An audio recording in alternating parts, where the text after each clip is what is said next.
Hi guys, welcome back to my channel. Today I'm going to be talking about living life overwhelmed. I realized recently that a lot of people go through life constantly overwhelmed, and by overwhelmed I mean that you feel like you're drowning under a mass of things, like a number of things you have to do, be it decisions you have to make, tasks you have to do at work, people you have to see, meetings you have to go to, and just like a whole number of things. It feels like when you clear 2 things off your plate and you're about to take a breath, like 5 more things get added onto your plate, and it's like you can't catch a break. And you know that eventually leads to burnout, and we do not want burnout. No. So this is just my personal experience and the things that I've done to stop living life overwhelmed. And I'm just going to jump right into it. Here's a good scenario. Say for example, my ideal state is 5 number of things on my plate. The things that I can handle while still having time to relax, have fun, and actually properly rest, staying healthy, is 5 things. Now, I could push that to 7, but then I'll have to sacrifice something like my TV time in order to get that. But if I'm constantly at a 7, then I'm on the fast track to getting overwhelmed. And anything above a 7 means that I'm not just sacrificing my time to relax and have fun, I'm actually sacrificing my rest, which means I'm actually being unhealthy, which once again, we do not want that. So here's what I do. I realized that when I actually get overwhelmed, it's usually because of 2 roots. It's either one of these things.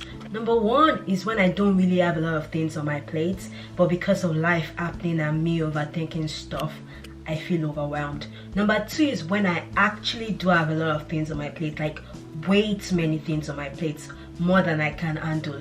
In this scenario, above a 7. But before I go into how I deal with that, the first thing you need to realize, I think one of the most important things, is you need to recognize when you are overwhelmed. You need to actually know what you have on your plate, and if it's too little or too much. Basically, you need to know your ideal state, the number of things that you have on your plate that is just right. And of course, this changes as time goes on and all of that, but yeah. Now let's take a look at the first route.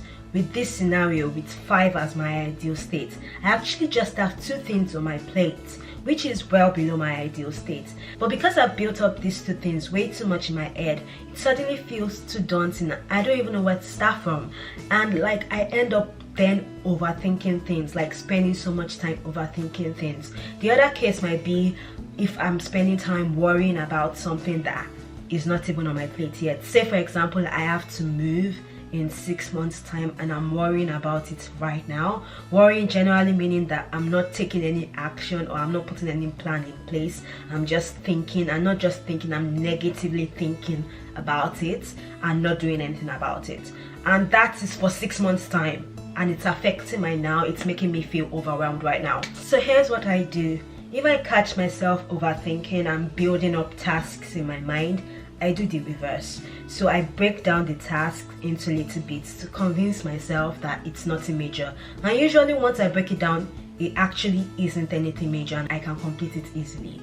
And then on the other side, if I find myself worrying about future events, instead of worrying, I sit down and make a plan and I organize myself. If I have a plan, it helps me to stop worrying and stop thinking too much. Also, there's a Bible verse that I love to read that makes me laugh and just makes me feel light every time I read it.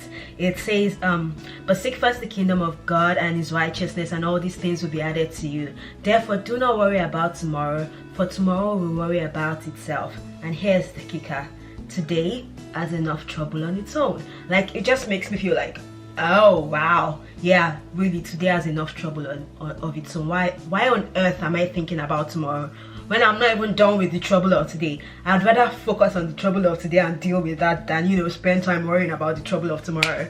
And it just makes me laugh. Like, it's classic. I love it. It brings like everything into focus, and it just teaches me to learn to let go and just trust God to do it. And there's this song I love that says, in the shadow of his wings I know I am safe, I find relief. That just like fills me with like comfort and like actually lets me let go of like the worrying and everything. And like, to be honest, I'd rather spend my time worshiping and praying than worrying about stuff that I cannot change or stuff that hasn't happened yet. The Bible says, be anxious for nothing, but by prayer and supplication with thanksgiving, make your requests known unto God. It also says, come to me, all you who are weary and burdened, and I will give you rest. Take my yoke upon you and learn from me, for I am gentle and humble in heart, and you will find rest for your souls. For my yoke is easy and my burden is light. Why wouldn't I want that? I mean, like, why? I beg you, please, I'm God's baby. Let me just be resting in God's hands. Thank you.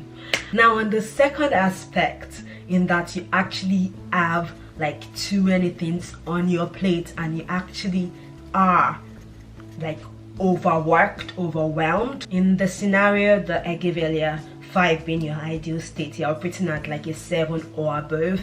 And just on a side note, once you're operating like at a 7, it's very easy to go to a 10 and to go to a 15. That's what happens when you're overwhelmed. You just like, it's like once you get overwhelmed, you just keep on getting overwhelmed. It's like a cycle that just keeps on repeating. And yeah, we do not want that. And so here are some practical tips that I use to deal with this. First, take a step back. It is interesting how many things fall into perspective once you take a step back. And I know you're thinking, I'm overwhelmed, I have too many things to do, I cannot afford, I really do not have time to take a step back. Let me just tell you, you do have time to take a step back. And once you take a step back, you actually see that you do have time. So go for a walk, listen to music, watch the sunset. These are some of the things that help me to relax. So do what helps you relax, but please do not scroll through social media. Also, please, if you do take a step back, don't spend all your time feeling guilty of all the work you are not getting done. Then you're not actually relaxing. Like, procrastination, by the way, is also not relaxing. So if you're going to take a step back and relax, do it properly. The next step is to regroup. This can come in the form of prioritization, in that there are some things that are less important and you actually don't have to deal with right now, so you can move it on to later. It can also come in the form of organization. You think you have more things to do than you actually have to do, but when you organize yourself, when you make lists, when you do your pros and cons, you actually find out that you can actually easily fly through these tasks that are making you overwhelmed. And lastly, and I think where I'm going to really focus on, is getting rid of stuff. A lot of times I realize that we end up overwhelmed because we're holding on to like these plans and ideals in our head, such as making a certain amount of money at a certain age, or getting married at a certain age, or doing this and that at a certain time. And we're holding on to these ideals that will push us into doing things that we're not supposed to do, things that we have no business looking at, responsibilities that we have no business getting into. We end up taking that up onto our plate just because we're trying to meet these certain ideals. So here's my challenge to you. If you find yourself feeling overwhelmed, take a step back and critically look at the things that you have on your plate. Do you really need to have all of those things on your plate? Are there things that you just think that you should be working on, but you actually shouldn't be working on? It's time to let go of the things that are not for you. Learn to say no, and trust me, your mental health will definitely thank you for it. And let's just talk about decisions for a minute. We're caught up in a world where people spend so much time trying to make even the smallest decisions. But here's what I think. A lot of decisions are not life-altering. Very few are really. Like getting married, for example, you probably want to get that right the very first time. But for a lot of other decisions, you reserve the right to change your mind.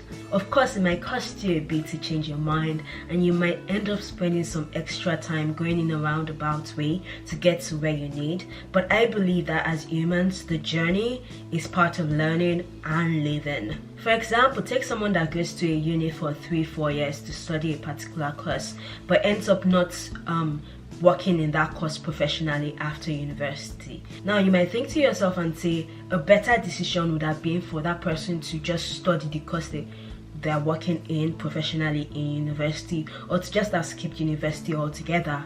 But what you don't realize is that the experiences they had during that course, the people they met, is what makes them successful today in their chosen profession. So really, I can't say if a better decision would have been for them to not do the course they did in university, because I don't know. And really, I'm not saying just do any, mini, miny, more on your decision. Please don't. I'm saying that consider your decisions carefully. Prayerfully make a decision and just do it. You reserve the right to change your mind later. But really, that's just my thought on this. It's what I've been learning this past year. You cannot factor in all the variables because you cannot see all the variables. So you can only make a decision with what you have. If a month down the line more variables come into play, you can change your mind and make another decision. Lastly, I've said this before in another video, so I'm not going to go into too much details, but your head is for thinking up new ideas, not necessarily for storing stuff. Same with tasks and things you have to do. You already know where I'm going with this. Write stuff down, clear the clutter in your brain, and you'll be able to think and focus better. And I would like to end with this. I remind myself regularly that what I want, what I really, really want, is to seek God first. Everything else pales in comparison to God's pursuit. So no matter what it is, no matter how legitimate it is, nothing, absolutely nothing is worth it if it comes in between me and God. Anyway, that has just been a little tidbit from me. I hope this has been helpful to you in some way. If you have anything you would like to add to this, feel free to leave it in the comment section below. If you would like me to talk on any other issues, feel free to leave it in the comments below, and just give this video a thumbs up. Don't forget to subscribe. Click on the subscribe button and click the bell beside it, just to know whenever I post a new video. I don't have like a particular schedule, so you really probably should subscribe so that you know when I post a video. Right, okay, I'll see you guys in the next video. I really hope you enjoyed this, and thank you for watching all the way to the end. Bye.